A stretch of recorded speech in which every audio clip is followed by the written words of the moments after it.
Bonjour à toutes et à tous. Voici l'enregistrement audio des enseignements proposés par l'École spirituelle du Sésame lors de son cycle d'études consacré à la méditation de 6 grands conseils de cheminement donnés par les sages d'Orient et d'Occident. 6 conseils qui font partie d'une culture spirituelle universelle. Puisant dans l'immense trésor de ses sagesses, Abdenour Bidar vous invite à les découvrir et à les méditer afin de nourrir votre propre quête. Bonne écoute!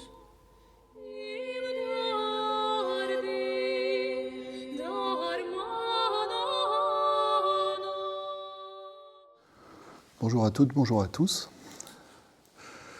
Bonjour à chacune et chacun d'entre vous. Avant les prises de parole au Sésame, nous faisons silence parce que la parole vient du silence et retourne au silence. La parole prend son inspiration dans le silence. Et c'est non seulement la parole qui prend son inspiration dans le silence, la parole de celui qui parle, mais c'est aussi l'écoute de celui qui écoute qui prend son inspiration dans le silence. Donc nous avons pris, celui qui parle et ceux qui écoutent, notre inspiration commune dans le silence. Pourquoi le silence est-il la source d'inspiration de la parole ? Parce que, souvenez-vous, hier, nous avons lu cette page du Tao, de Lao Tzu, qui dit que le Tao, c'est-à-dire le divin, le transcendant, l'absolu, le vrai, tous ces mots à la fois évoquent cette réalité et en même temps sont incapables d'en rendre compte. Eh bien, cet absolu, dit le Tao, est l'inaudible, l'impalpable, l'invisible, l'inaccessible. Et le silence, la solitude sont ces expériences privilégiées pour l'être humain qui lui permettent de se replier au sein originel, maternel, de cet inaudible, impalpable, invisible. Et souvent, on me dit, tu es philosophe, et donc tu réfléchis beaucoup, et comment les idées te viennent. Je dis, écoutez, c'est très simple, quand je veux réfléchir, je commence par ne pas penser.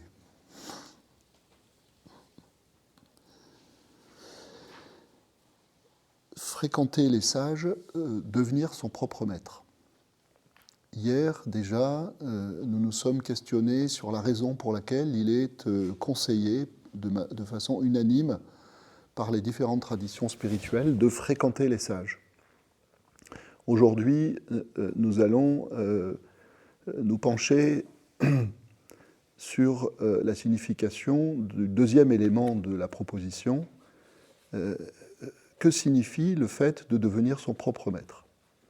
Avant de me précipiter dans l'examen de cette signification, je voudrais dissiper un malentendu possible.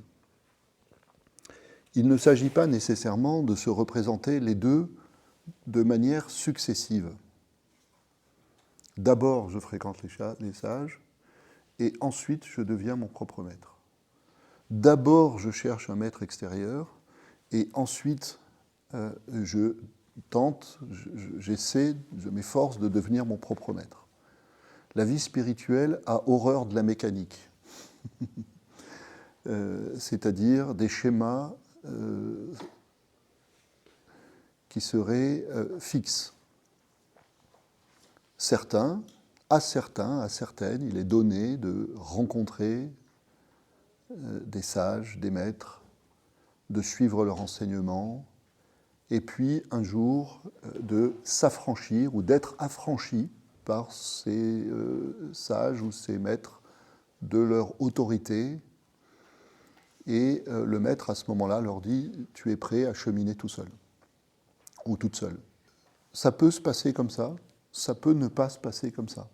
C'est-à-dire que vous pouvez, de votre vie, ne pas rencontrer de sages ou ne pas trouver de maître, et même, si ce n'est pas votre destinée, de ne pas chercher de maître. vous n'en avez pas nécessairement besoin. C'est-à-dire que pour vous, il ne s'agira pas non plus à l'autre extrême de cheminer uniquement seul ou uniquement par vous-même, mais vous vous nourrirez dans un cheminement qui est d'emblée un cheminement personnel, vous vous nourrirez d'un certain nombre d'enseignements que vous aurez trouvés à droite ou à gauche, d'un certain nombre de lectures, d'un certain nombre de rencontres, etc., etc. Et vous serez engagé d'emblée dans un cheminement dont vous êtes le créateur. C'est-à-dire que ce qui vous sollicitera, c'est de tracer d'emblée votre propre chemin de sens, votre propre chemin d'éveil. Il n'y a rien de mécanique dans la vie spirituelle. Et souvent, elle nous déroute parce qu'on s'attend qu'elle se déroule selon certains schémas ou dans un certain ordre théorique imaginé à l'avance, considéré par le mental comme étant le chemin idéal. Et en fait, les choses se passent tout à fait différemment. Vous voyez ? C'est une précaution que je voulais prendre pour qu'on ne se représente pas les choses de manière trop schématique. Alors, que signifie le fait de devenir son propre maître ? Pour nous aventurer dans l'examen de ce que ça signifie, je vais vous lire deux passages en particulier d'un livre que j'aime beaucoup, qui est un livre qui a été écrit par un Américain qui s'appelait David Godman et qui a été le disciple d'un maître hindou fameux qui s'appelait Annamalai Swami, qui est mort dans les années 90. Et Annamalai Swami lui-même était le disciple de celui qui a été considéré comme le plus grand sage de l'Inde au XXe siècle, l'équivalent de ce que fut Ramakrishna en Inde au XIXe siècle. Et cet homme s'appelait Ramana Maharshi, Sri Ramana Maharshi. Il vivait dans le Tamil Nadu, près de la ville de Tiruvannamalai. Il est mort en 1950. Il avait à peu près 70 ans, donc il est mort relativement jeune. Et il n'a jamais rien écrit, il enseignait simplement en répondant aux questions que les uns et les autres venaient lui poser. Annamalai Swami, donc mort dans les années 90, a connu ce maître assez jeune. C'est-à-dire qu'il a suivi son enseignement pendant la première partie de sa vie, mais Ramana Maharshi mourant en 1950, et Annamalai Swami vivant jusque dans les années 90, ça veut dire qu'il a vécu plus de 40 ans sans son maître. Il a dû, le maître étant mort, se débrouiller tout seul, entre guillemets, pendant plus de 40 ans. Mais, entre eux, s'était produit un événement décisif. Et cet événement décisif était qu'à un moment donné, c'est ce que je vais vous raconter, en rapportant les paroles d'Annamalai Swami, eh bien, Ramana Maharshi lui dit « Écoute, maintenant, c'est fini, tu ne viens plus me voir. » Vous le sentirez sans doute dans le récit, ça a représenté pour Annamalai Swami un événement d'une violence assez considérable.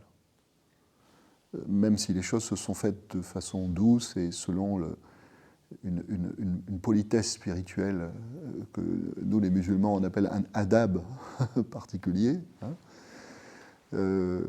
c'était une épreuve très difficile. Il lui a lâché la main. Il a vraiment lâché la main. Et si je dis qu'il a été affranchi, c'est au sens le plus fort du terme. C'est-à-dire que c'est comme un esclave qu'on libère. Et en réalité, symboliquement, ça voulait dire « maintenant, tu es capable de liberté ». Voilà. Alors, je vais vous lire un premier passage du témoignage de Annamalai Swami, dans lequel il va mettre en scène, il va raconter un épisode dont il a été témoin à l'ashram, et un épisode qui indique bien, dans l'esprit traditionnel, la relation entre le maître extérieur et le maître intérieur. Je vous le lis d'abord, et ensuite je commente. Bhagavan était le nom de Ramana Maharshi en tant qu'il était, ça veut dire le bienheureux. Hein, donc quelque chose qui indique son degré spirituel ou sa station spirituelle, son état spirituel. C'est un bienheureux. Donc Bhagavan était assis sur un sofa à l'extérieur du hall. Le hall, c'est le lieu où il recevait les visiteurs en général. Bhagavan était assis sur un sofa à l'extérieur du hall et beaucoup de dévots, d'adeptes, de disciples, de chercheurs, venaient se prosterner, puis s'en aller, se prosterner devant lui. Il resta, alors un prêtre chrétien entra dans l'ashram, mais ne s'approcha pas de Bhagavan, ni n'essaya de se prosterner. Il resta simplement debout à une certaine distance et regarda Bhagavan avec une évidente curiosité pendant environ 45 minutes. Donc vous l'imaginez, il est debout, il se tient à distance et il regarde Bhagavan. Finalement, tout comme un arbre qui tombe, il se coucha sur le sol, se prosterna de tout son long et puis s'en alla. Il avait de toute évidence eu une expérience qui le convainquit de la grandeur de Bhagavan, mais nous n'en sûmes jamais plus, car il partit sans dire un mot et ne revint jamais. Après qu'il fut parti, Bhagavan sourit et constata « Il n'a pas pu se contrôler plus longtemps sans faire namaskaram », c'est-à-dire sans accomplir la prosternation rituelle devant le saint. Il n'a pas pu se contrôler plus longtemps sans faire namaskaram. Et un autre jour, un dévot s'approcha de Bhagavan et lui demanda s'il pouvait lui-même se prosterner devant lui et lui toucher les pieds. Toucher les pieds de Bhagavan. Bhagavan répondit « Non. »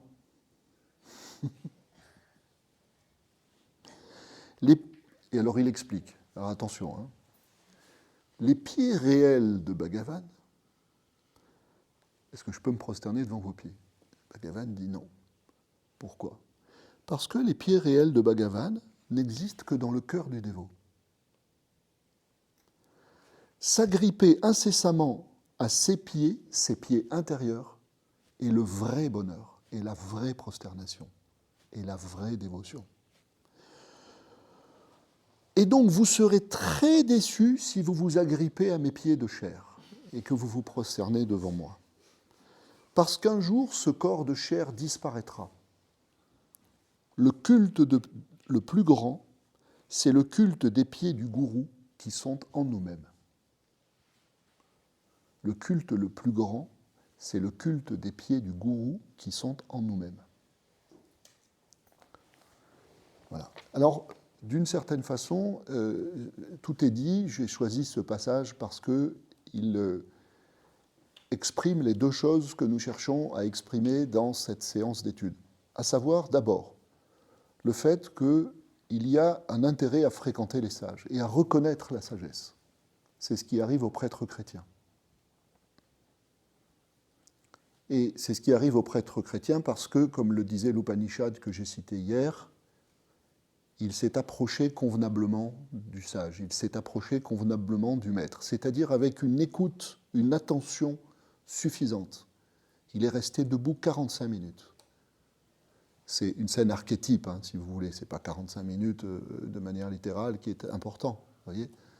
C'est-à-dire que ça figure en réalité l'effort que fait un individu pour se mettre à l'école du sage, se mettre à l'école de la sagesse, et que quelque chose dans son orgueil d'ego cède. Parce qu'à ce moment-là, l'individu se dit « j'ai quelque chose à apprendre, et j'ai quelque chose à prendre ici ». Voilà. Et il tombe comme un arbre. Au moment où se fait la reconnaissance du sage, la reconnaissance de la sagesse. Et là, le dévot devient véritablement disciple, ou, pour le dire de manière moins, je dirais, parce que le terme de disciple peut être parfois considéré comme péjoratif, pour se reconnaître comme élève. L'élève, c'est celui qui cherche à s'élever. Et donc, c'est celui qui considère qu'il a à s'élever, qu'il a à faire un trajet pour s'élever. Et ce prêtre chrétien fait une expérience décisive en face du maître, et donc grâce à cette fréquentation du sage qu'il rencontre, il fait une expérience décisive. Comme je le disais hier, il rencontre un être qui est la preuve vivante de la sagesse. Il rencontre un être qui est la preuve vivante de la sainteté. Je vais le dire sur un mode chrétien, c'est un prêtre chrétien. Il rencontre un être qui est la preuve vivante de l'incarnation, au sens chrétien du terme. C'est-à-dire, disent les chrétiens à propos du Christ, c'est le Dieu fait homme. Et il fait une expérience décisive, c'est que cet événement archétype du Dieu fait homme dans le Christ, c'est ce qui sollicite tout être humain. Tout être humain est appelé à l'incarnation.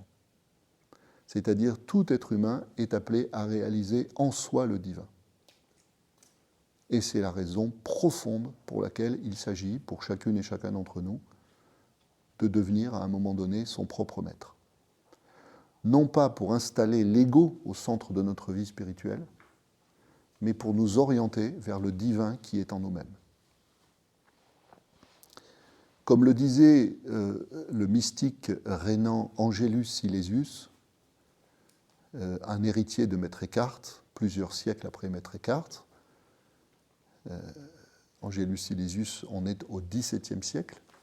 Angelus Silesius dit cette phrase absolument extraordinaire. Il dit « Le Christ peut naître 1000 fois à Bethléem, s'il ne naît pas en toi, tu demeures perdu pour l'éternité. » Le Christ peut naître 1000 fois à Bethléem, s'il ne naît pas en toi, tu demeures perdu pour l'éternité. Devenir son propre maître, c'est viser la naissance en soi du divin. Ce n'est pas seulement une sagesse chrétienne, une parole chrétienne, c'est ce que savent et ce que propagent ou ce que transmettent de génération en génération les initiés des différentes traditions spirituelles de l'humanité. La parole maîtresse de l'initiation spirituelle, c'est « cherche en toi ce que tous les autres cherchent au dehors d'eux-mêmes ». Ce que les autres cherchent dans le ciel, ce que les autres cherchent dans l'au-delà, ce que les autres cherchent dans la figure d'un maître extérieur, toi, tu n'auras pas l'immaturité de cela, mais tu auras la maturité de comprendre, si possible, le plus tôt possible, que l'orientation véritable de ton regard est une orientation vers l'intérieur. Et c'est précisément ce que va enseigner Ramana Maharshi à cette question du dévot qui ensuite arrive et qui voit tout le monde se prosterner devant le sage et qui lui dit « Est-ce que je peux me prosterner devant toi ?» Et à ce moment-là, Ramana Maharshi, le maître, lui fait une faveur absolument considérable. C'est-à-dire que d'emblée, il lui enlève une illusion, il lui évite de perdre son temps. Il lui dit « Ne fais surtout pas l'erreur, malheureux, de te prosterner devant moi. » Surtout pas.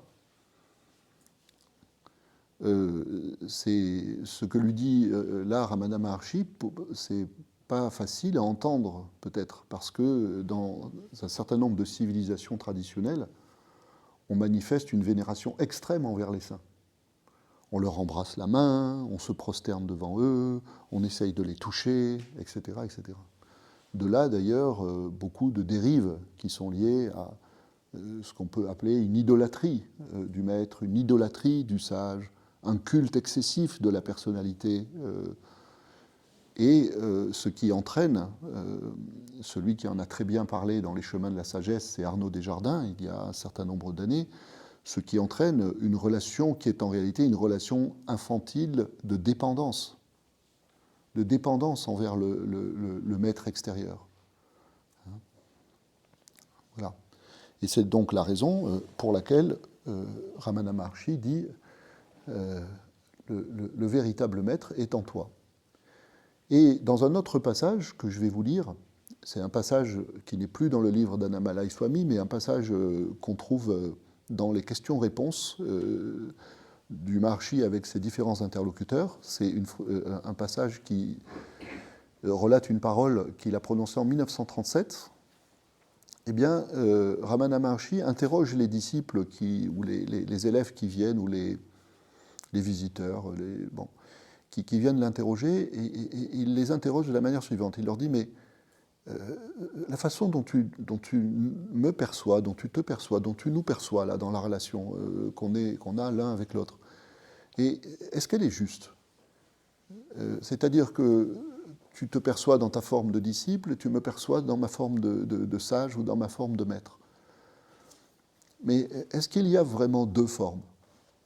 Et là où tu vois deux, demande-toi s'il n'y a pas un. C'est-à-dire, demande-toi si ce n'est pas un même esprit, une même réalité, qui se manifeste apparemment de deux façons, ou sur le mode du deux. Tout ça pour dire toujours la même chose. C'est-à-dire que l'identité du disciple, l'identité du sage, ce sont deux visages de la même réalité, qui est une réalité une et qui est une réalité divine. Voilà ce qu'il dit. On est le 14 avril 1937. Qu'est-ce donc que tout ce discours sur le gourou, sur la grâce du gourou, sur Dieu? Le gourou que vous venez voir ici, vous tient-il par la main et vous murmure-t-il quelque chose à l'oreille? Vous imaginez qu'il est comme vous-même. Parce que vous croyez être un corps, vous pensez que le gourou est aussi un corps. Comment trouver un gourou ?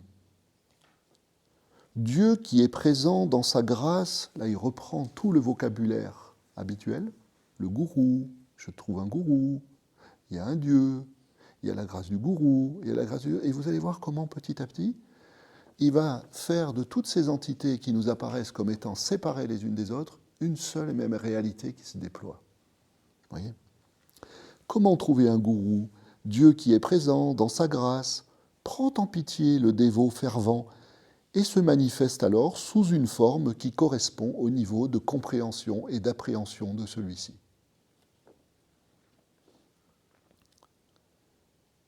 Mais son travail, le travail du gourou, son travail se passe à l'intérieur, car le gourou est à la fois intérieur et extérieur, apparemment extérieur et réellement intérieur. Il crée ainsi à l'extérieur les conditions pour vous conduire à l'intérieur et il prépare l'intérieur pour vous conduire vers son centre, le centre même de l'intérieur, l'intérieur de l'intérieur. Ce dont parle saint Augustin, auquel nous avons déjà fait référence, quand il dit « Je cherchais Dieu à l'extérieur de moi-même et je me cherchais moi en moi-même ». Et ma surprise ultime a été de découvrir que Dieu était interior, intimo meo, c'est-à-dire plus intérieur à moi-même que l'intime de moi-même. Ainsi, le gourou qui a une forme extérieure qui semble différente de votre forme, ainsi le gourou pousse de l'extérieur et tire de l'intérieur. Double mouvement. Il vous pousse de l'extérieur vers l'intérieur, et en réalité, plus profondément, de l'intérieur, il vous tire vers l'intérieur de l'intérieur, c'est-à-dire vers le centre de vous-même, afin que vous puissiez vous établir dans le cœur. Voilà comment conclut le Maharshi, afin que vous puissiez vous établir dans le cœur. Donc, tout cela, toutes ces relations extérieures que nous nouons avec la sagesse, nous lisons des livres, nous avons des discussions, de temps en temps nous rencontrons quelqu'un qui est doté d'une forme de sagesse. Nous avons un compagnonnage spirituel qui nous permet de nous aider les uns les autres, de nous soutenir les uns les autres. Nous essayons de mettre notre vie en cohérence avec notre quête spirituelle pour que cette vie puisse offrir les conditions propices à cette quête. Tout cela, ce sont des efforts que nous faisons à l'extérieur. Tout cela, ce sont des supports, des aides que nous prenons à l'extérieur. Mais, selon cet enseignement du Maharshi, tout cela, en réalité, qui semble venir de l'extérieur, est un appel intérieur. Et c'est la raison pour laquelle, en réalité, il ne s'agit pas de devenir son propre maître. On n'a jamais été que son propre maître.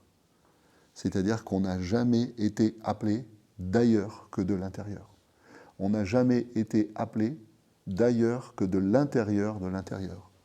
Jamais quelque chose que vous avez trouvé à l'extérieur de vous-même qui va vous aider ne venait de l'extérieur. C'est une forme, c'est une apparence. Et il s'agit de passer de l'apparence à la réalité, comme toujours.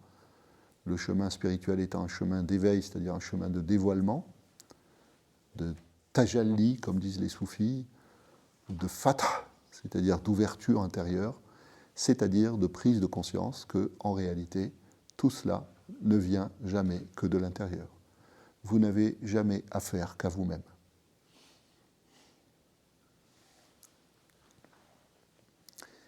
Je vous dis ça parce que vous voyez que lorsqu'au départ on prenait cette précaution de dire attention à la représentation schématique des choses, je prends d'abord à l'extérieur et puis à un moment donné je suis assez libre ou je me sens assez assuré en espérant ne pas m'illusionner sur le fait que je vais pouvoir peut-être diriger moi-même mes propres pas. Vous voyez ? En réalité, tout ça, ça se passe dans le rêve, dans la bulle de l'illusion mentale. Ce n'est pas la réalité du processus. Le processus, c'est une seule et même réalité qui prend des formes et qui vient nous solliciter à travers un certain nombre de formes. Ce qui veut dire que d'emblée, dès qu'un enseignement nous est donné, il s'agit de le prendre simplement comme une résonance du cœur. Voilà. Tout ce qui vous arrive est une résonance du cœur. Un écho de la voix du cœur. Une parole de sagesse est un écho de la voix du cœur. La rencontre de quelqu'un qui a une forme de sagesse est un écho de la voix du cœur. Vous ne cheminez jamais qu'à partir de vous-même en vous-même. Pas en vous-même en tant que vous êtes l'ego. Ce serait la grenouille qui veut se faire aussi grosse que le bœuf. Vous cheminez en vous-même à partir de vous-même parce que, comme le disent les hindous, le soi divin loge en vous. Et votre aventure vers lui, c'est son aventure de lui-même vers lui-même.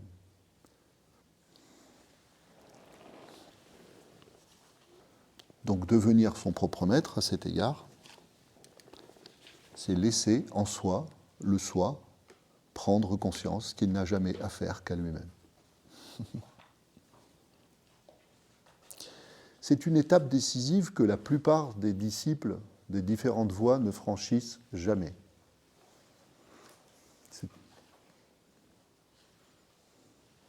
La plupart des disciples veulent toute leur vie prendre à l'extérieur. Et jamais pour eux ne s'opère ce retournement, cette conversion du regard. Et c'est le risque de la rencontre du maître. Le maître est une personne qui est tellement puissante spirituellement, le sage ou la sage est une personne qui est tellement puissante spirituellement, que la tentation presque invincible est de continuer encore et toujours, et jusqu'à sa mort, à se reposer sur elle ou à se reposer sur lui. À quêter, à quémander son regard, son attention, son enseignement, sa bénédiction. Vous voyez ?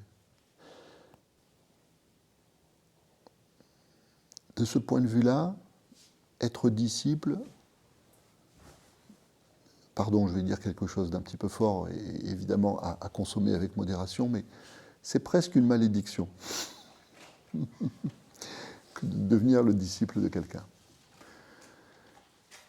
Ça devient une réelle malédiction quand vous avez en face de vous quelqu'un qui, tout en ayant un degré de sagesse, tout en ayant une fonction de maître, etc., ne songe pourtant jamais à vous libérer. Alors que d'emblée, la responsabilité du maître est d'indiquer au disciple qu'il va devoir se débrouiller tout seul et qu'il ne pourra pas toujours compter sur lui. Vous voyez ? Donc là, ça doit donner une vigilance, je dirais, au moment de s'affilier à des voies dans lesquelles il y a des maîtres enseignants. C'est tout à fait utile de recevoir des enseignements, mais en étant averti le plus tôt possible et le plus profondément possible que, d'une part, tout ce qui se passe à l'extérieur, en réalité, se passe à l'intérieur et vient de l'intérieur, d'emblée, et tout en étant informé le plus tôt possible et de manière explicite dans la bouche du maître, qu'à un moment donné, eh bien, vous allez devoir prendre votre autonomie, prendre votre indépendance. Et je peux vous dire que ça ne va pas de soi. Combien de fois j'ai entendu des enseignants spirituels dire à leurs disciples, absolument fascinés par leur rayonnement, leur amour, leur présence, leur aura, etc., dire à leurs disciples, tout doit passer par moi. C'est une réalité, ça, dans les voies spirituelles. Voilà. Donc, devenir son propre maître, c'est chercher en soi ce qu'on cherchait hors de soi. Je vais le dire un petit peu différemment. C'est arrêter de croire en son ego. C'est intéressant de le dire comme ça, arrêter de croire en son ego. Pourquoi ? Parce que celui qui cherche à devenir son propre maître a peur. Vous savez de quoi il a peur ? Il a peur de sa propre lumière. Aussi simple que ça et aussi redoutable que ça. Il est incrédule face à sa propre lumière. Il veut absolument croire en son ego.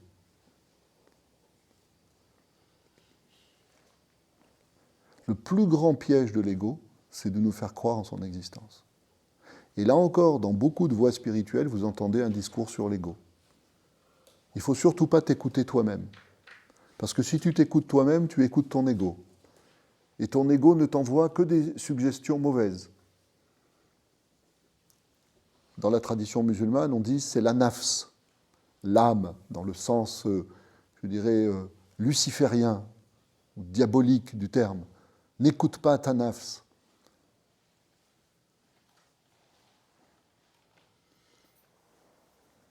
Et le problème, et ça les enseignements les plus profonds le disent sans difficulté, le problème c'est que plus vous combattez cet ego, plus vous passez votre temps dans la vie spirituelle à vous crisper contre votre ego, plus vous lui donnez de réalité. Donc en réalité, s'orienter à l'intérieur de soi, c'est faire confiance en soi à quelque chose qui n'est pas de l'ordre de l'ego.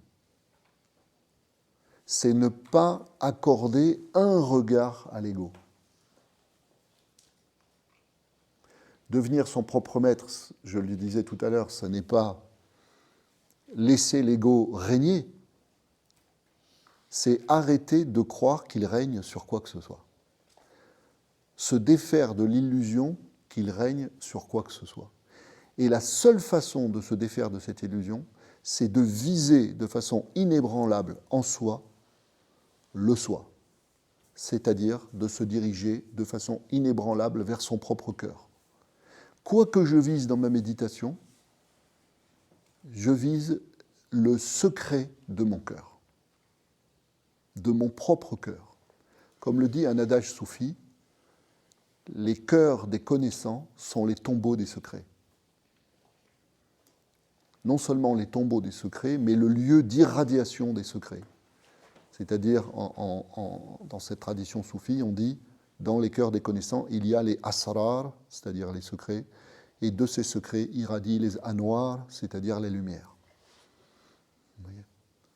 Donc, fixez votre regard sur ce qui en vous est lumière. Fixez votre regard sur ce qui en vous est secret. Fixez votre attention profonde sur ce qui en vous est, comme on le disait au départ, inaudible, impalpable, invisible. Le plus subtil, le plus ténu, le plus fin, le plus immatériel en vous-même. N'accordez pas un seul instant d'attention à votre ego. Et que l'attention portée à l'ego ne vous fasse pas faire l'erreur de vous précipiter à l'extérieur de vous-même pour chercher à l'extérieur ce que vous pouvez chercher à l'intérieur.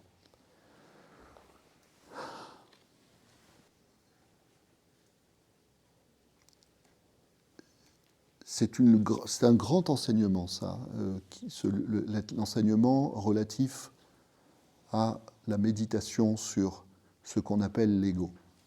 Quand moi, l'être humain, je dis je suis. Fermez les yeux, pensez à vous-même. Cherchez-vous.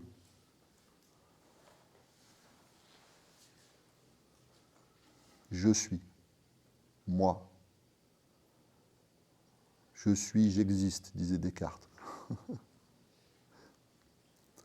Pauvre Descartes, qui pensait qu'il n'y avait dans ce je suis, j'existe que l'ego. Qui est là? Qui va là? D'où s'élance la pensée je? Je suis. Si vous la scrutez au cœur, les sages, les enseignements, les traditions vous disent « tu ne trouves pas l'ego ». Tu trouves le « je » ou le « je suis » divin.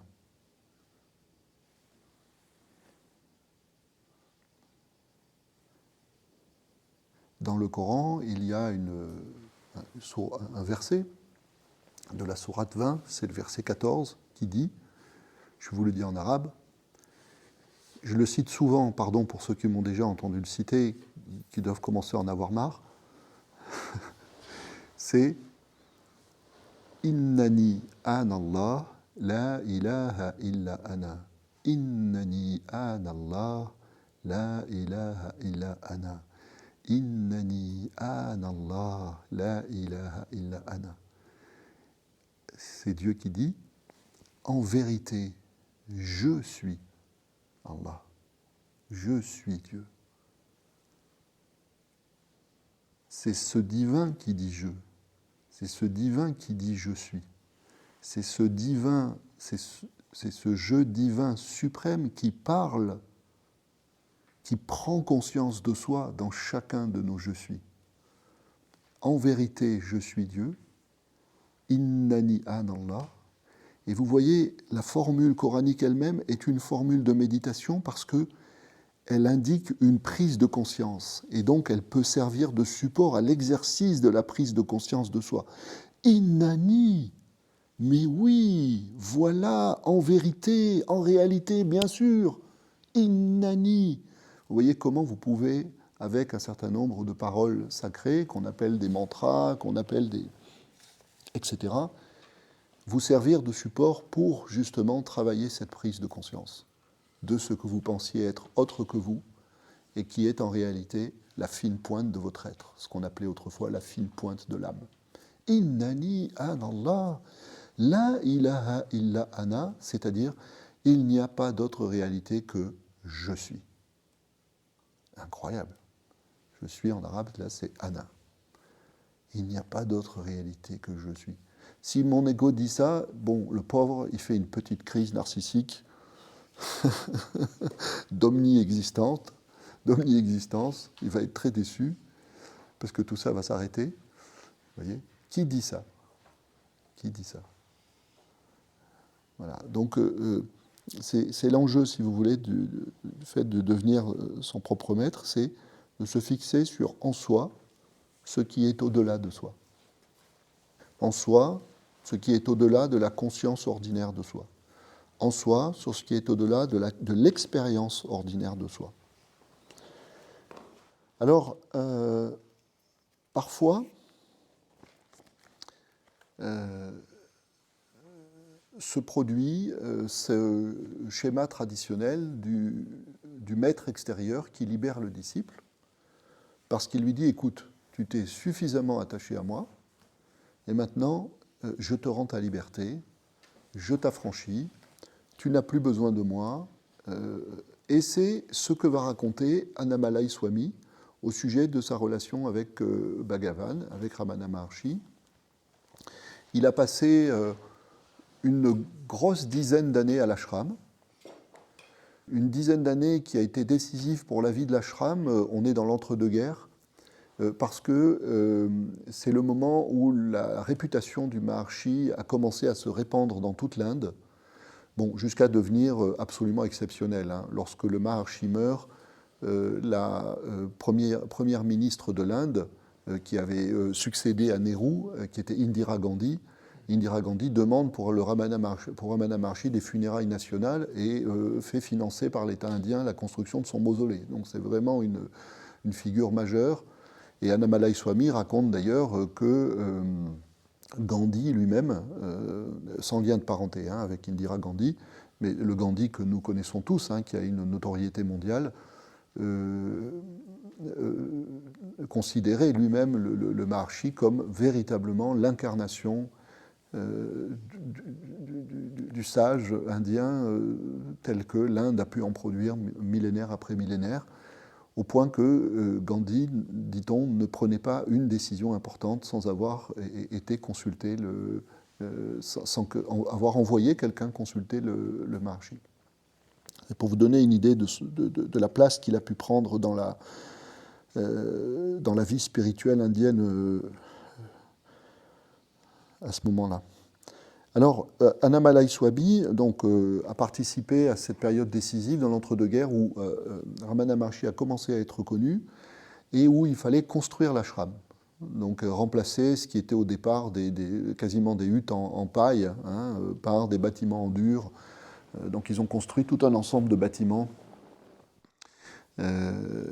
Et c'est très intéressant de voir comment ici la vie spirituelle pouvait s'ancrer dans le quotidien de la construction de l'ashram et de la vie à l'ashram, et il raconte tout ça. Mais à un moment donné, eh bien, le temps est venu pour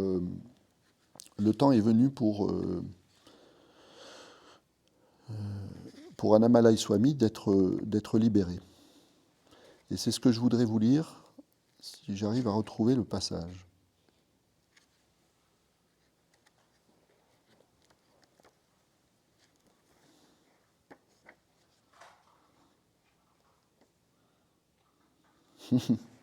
Alors, vous allez voir. Quelques jours plus tard, quand j'entrai dans le hall, Bhagavan se couvrit la tête et le visage d'un dhoti. Donc, ce qu'on met habituellement, une sorte de jupe que les hommes mettent à la taille. Là, il le met sur son visage. Bhagavan, il voit Annamalai Swami qui rentre, il se met un dhoti sur la tête. Qu'est-ce qu'il était taquin. Donc, Bhagavan se couvrit la tête et le visage d'un dhoti et refusa de me regarder. Bon, ils vivent ensemble, entre guillemets, depuis 10 ou 15 ans.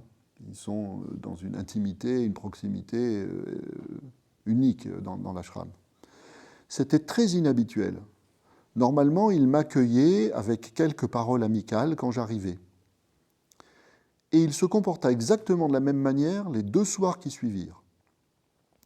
Le 3e jour, je lui demandai « Pourquoi donc Bhagavan couvre-t-il son visage comme une femme musulmane chaque fois que j'entre dans le hall ?» Cela signifie-t-il que je ne devrais plus venir ? Bhagavan répondit plutôt énigmatiquement.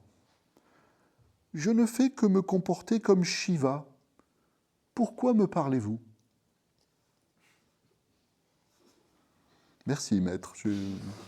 Ça va m'aider. Je sens que ça va m'aider.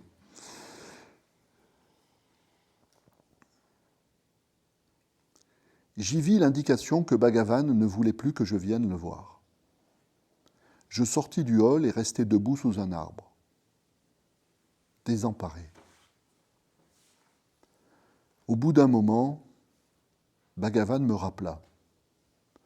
Je remarquai aussitôt qu'avec lui, il n'y avait personne d'autre à ce moment-là. Donc vous voyez ce moment d'intimité spirituelle très fort. Êtes-vous un athée qui n'a pas foi en Dieu demanda Bhagavan. J'étais bien trop déconcerté pour donner une réponse. Si l'on n'a pas foi en Dieu, finit-il par ajouter, on commet beaucoup de péchés et on est malheureux. Pourquoi est-ce qu'il lui dit ça? Et il continue. Mais vous, Annamalai Swami, vous êtes un dévot parvenu à maturité. La maturité, sachez-le, a ses lois. Si dans cet état de maturité, on pense encore être séparé de Dieu, on tombe dans le même état qu'un athée qui n'a pas foi en Dieu.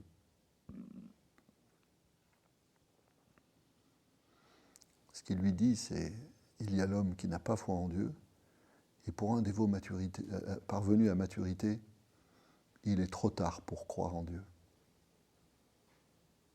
Qu'est-ce que ça veut dire qu'il est trop tard pour croire en Dieu?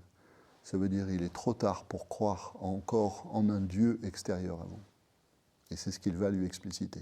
Il lui dit, vous êtes un sadhaka, un chercheur spirituel parvenu à maturité, alors vous n'avez plus aucun besoin de venir ici. Restez à Palakotu et faites votre méditation là-bas.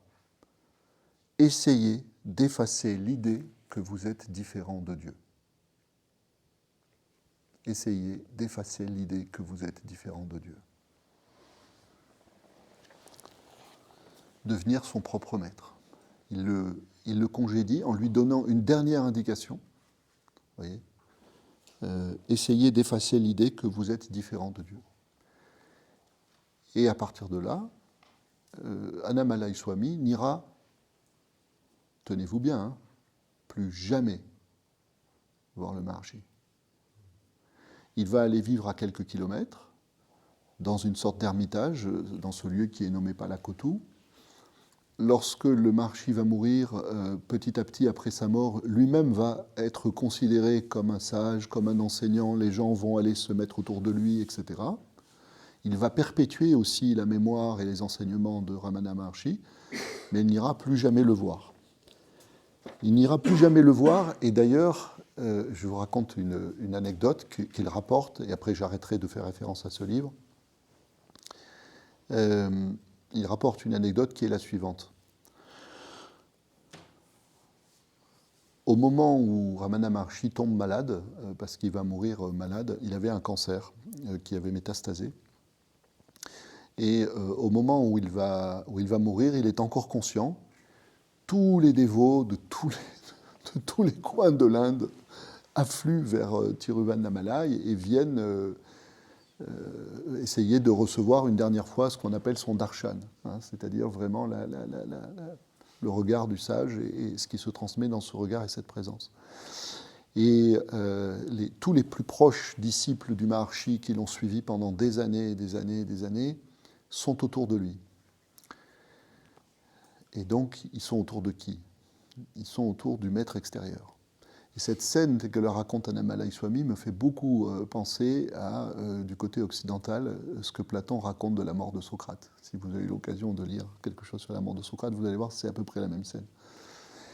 Et donc tous les dévots sont là autour du maître et sont affligés. Et il y en a un qui croit malin de faire remarquer la chose suivante, qui dit, vous voyez, ô Bhagavan, nous sommes tous là. Nous sommes tous là, sauf Annamalai Swami. Annamalai Swami qui vous a servi si fidèlement pendant des années, eh bien, vous allez mourir et il n'est même pas là, le pauvre.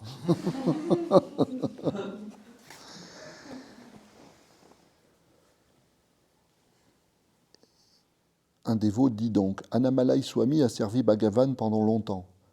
Mais voilà, maintenant que Bhagavan est gravement malade, il ne vient même pas le voir. Et là, vous savez ce que répond Bhagavan?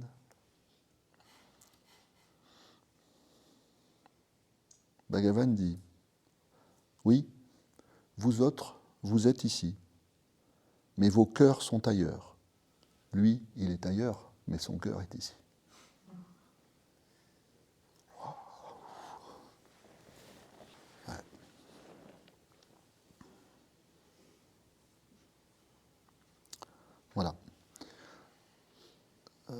donc, son cœur est ici. Ouais, c'est-à-dire, ça y est, il est rentré à la maison. C'est-à-dire qu'il a rapatrié la voix à l'intérieur de lui, là où il n'y a plus de séparation extérieure entre le maître, le disciple, le sage, l'apprentissage. Il est établi dans ce lieu du cœur où tout est un. Qu'il soit ici ou ailleurs, d'un point de vue géographique, importe peu. Là où il est, tout est là. Là où il est, tout est là avec lui. Là où il est, tout est là en lui. Et là où il est, règne l'amour, en fait.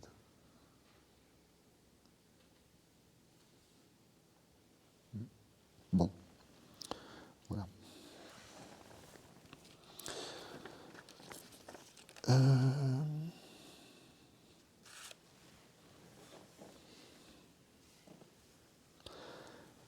Le conseil donc de devenir, je termine, le conseil de devenir son propre maître,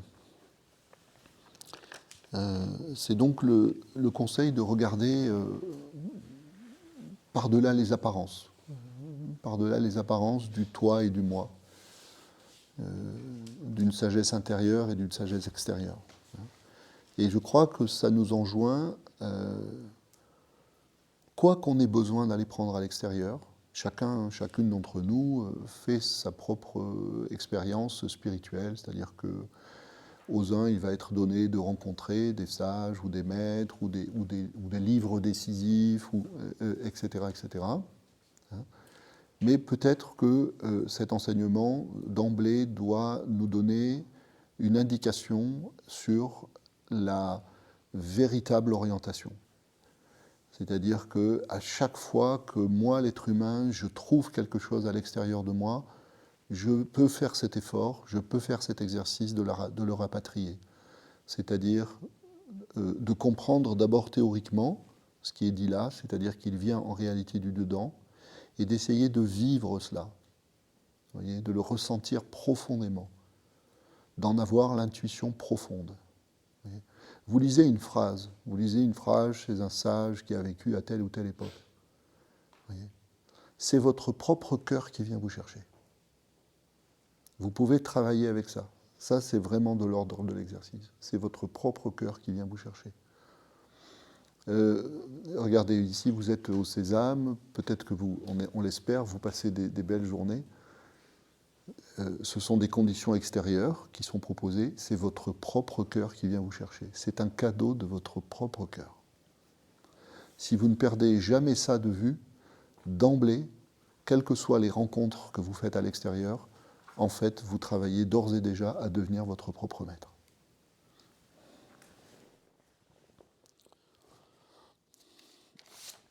Voilà. Je termine précisément sur le sésame, parce que ce que je viens de vous dire là, au sujet de cette thématique que nous avions choisie, a une portée qui est pour nous bien plus générale, indépendamment du thème des sessions de cette année, indépendamment de ce cycle des 6 conseils de sagesse. Tout ça fait partie d'une proposition qui est celle de l'école du Sésame. Et cette école, pour nous, avec Inès, dès le départ, nous l'avons conçue comme une école de la liberté, ou plus exactement, comme une école de l'apprentissage périlleux de la liberté. Vous voyez, rien n'est plus précieux et redoutable, rien n'est plus souhaitable et difficile ou périlleux, je disais, que l'exercice de la liberté spirituelle. Donc, tout ce que nous proposons ici, les enseignements, la pratique du silence, la pratique en silence, la fraternité sans frontières, quelles que soient nos voies, quels que soient nos chemins, nos identités, etc. Tout cela, nous le faisons dans cette orientation tout à fait délibérée, qui est d'offrir à chacune, à chacun, les conditions de ce que nous avons déjà appelé souvent son autonomie spirituelle. selon l'étymologie même du mot autonomie en français, ça vient du grec, ça vient de auto et nomos. Auto, c'est soi, et nomos, c'est la loi. C'est-à-dire que, ici au Sésame, nous proposons que chacun découvre progressivement et construise progressivement sa vie spirituelle selon sa loi propre. Une loi qui n'est plus une loi qui vient du dehors, mais une loi qui vient du dedans. C'est ce qu'on appelle la démocratie. Mais une démocratie sur le plan spirituel. C'est ce qu'on appelle la citoyenneté, mais une citoyenneté sur le plan spirituel. Et à cet égard, je dirais, l'enjeu est inséparablement politique et spirituel. Comment devenir un citoyen de la cité politique sans faire en même temps le travail intérieur de devenir un citoyen spirituel de la cité spirituelle? Voilà. Donc nous essayons de méditer là-dessus. Et si je le traduis dans le langage du jour, ça donne devenir son propre maître, apprendre à devenir son propre maître, de façon personnelle, donc cheminer de façon personnelle, mais non solitaire. Non solitaire parce que la vocation de cette démocratie spirituelle est d'être un milieu dans lequel nous pouvons nous entraider dans ce chemin de la liberté. Voilà. S'entraider dans ce chemin de la liberté, c'est-à-dire, si je veux à tout prix conserver la notion de maître, eh bien, un milieu dans lequel nous pouvons, tour à tour, être, pour les uns et les autres, des maîtres et des élèves. Parce que nous apprenons continuellement les uns des autres.